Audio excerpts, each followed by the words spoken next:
Washington, the FBI director, James B. Comey, told his top agents from around the country that he had been asked by President Trump to stay on the job running the federal government's top law enforcement agency, according to people familiar with the matter.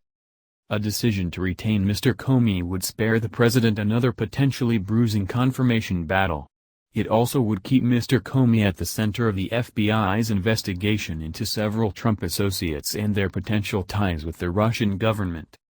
Retaining Mr. Comey could also help calm the Bureau's workforce, which has been rattled after a tumultuous few months in which the FBI and the director himself were sharply criticized for moves that many felt influenced the outcome of the presidential election. During the campaign, Mr. Trump harshly criticized the FBI and Justice Department for not bringing criminal charges against Hillary Clinton in connection with her use of a personal email server.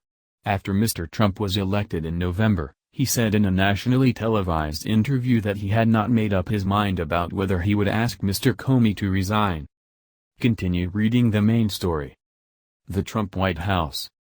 Stories on the presidential transition and the forthcoming Trump administration. Budget deficit projected to grow to $8.6 trillion over next decade. Jan 24. Dippin' Dots extends an olive branch to Sean Spicer. Jan 24. Senate Democrats to unveil $1 trillion infrastructure plan. Jan 24. Trump's pick for health secretary faces more ethics questions in hearing. Jan 24. Union leaders meet with Trump, construction on their minds. Jan 23. See more. When Mr. Comey and the president-elect met in Trump Tower for the first time earlier this month for an intelligence briefing, Mr. Trump told the FBI director that he hoped he would remain in his position, according to people briefed on the matter.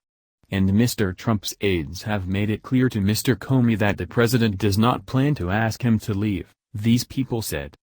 Then, last Wednesday, during a weekly conference call, Mr. Comey relayed the news to his senior employees, who are known as special agents in charge. Under federal law, the FBI director is appointed to a 10-year term, intended to overlap more than one administration as part of post-Watergate overhauls created to give the director independence and insulate the job from politics. The president can fire the director. Mr. Comey, a former senior Justice Department official under President George W. Bush, was appointed by President Obama in 2013. Those who described the plans for the FBI director spoke on the condition of anonymity because they did not want to be identified discussing confidential conversations between Mr. Trump, his aides and Mr. Comey. Representatives for the FBI and White House declined to comment. Mr. Comey will have to manage an increasingly difficult relationship with Mr. Trump and his White House, as the FBI is leading an investigation into ties between Mr. Trump's associates, including his former campaign manager, Paul Manafort, and the Russian government.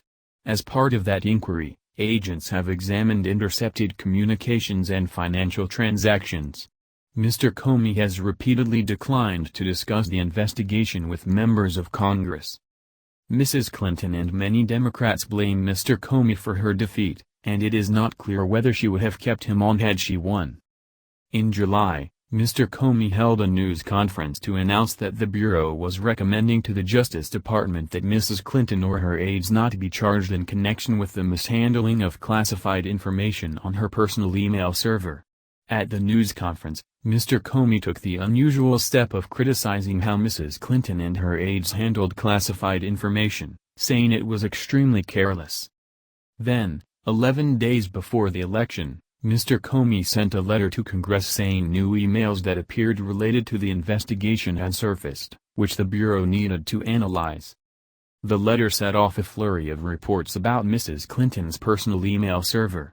The emails had been found as part of an unrelated investigation into illicit text messages Anthony D. Weiner, the estranged husband of Mrs. Clinton's closest aide, Huma Abedin, had sent to a 15-year-old girl in North Carolina. 2 days before the election, Mr. Comey sent another letter to Congress, saying that the emails had not changed the FBI's original recommendation to not charge Mrs. Clinton. Republicans most likely would have attacked Mrs. Clinton if she had asked Mr. Comey to resign upon her election, but some people close to her have said that she was willing to endure whatever political cost was necessary in order to ensure Mr. Comey lost his job. The Justice Department's Inspector General is investigating Mr. Comey's handling of the Clinton email case, including both his decision to discuss it at a news conference and to disclose just days before the election that he had new information that could lead him to reopen it. The FBI says it welcomes the investigation, and FBI officials say they believe more information will be made available to the public that will help explain his actions. On Sunday at the White House, Mr. Trump held an event to honor law enforcement officers who provided security for the inauguration.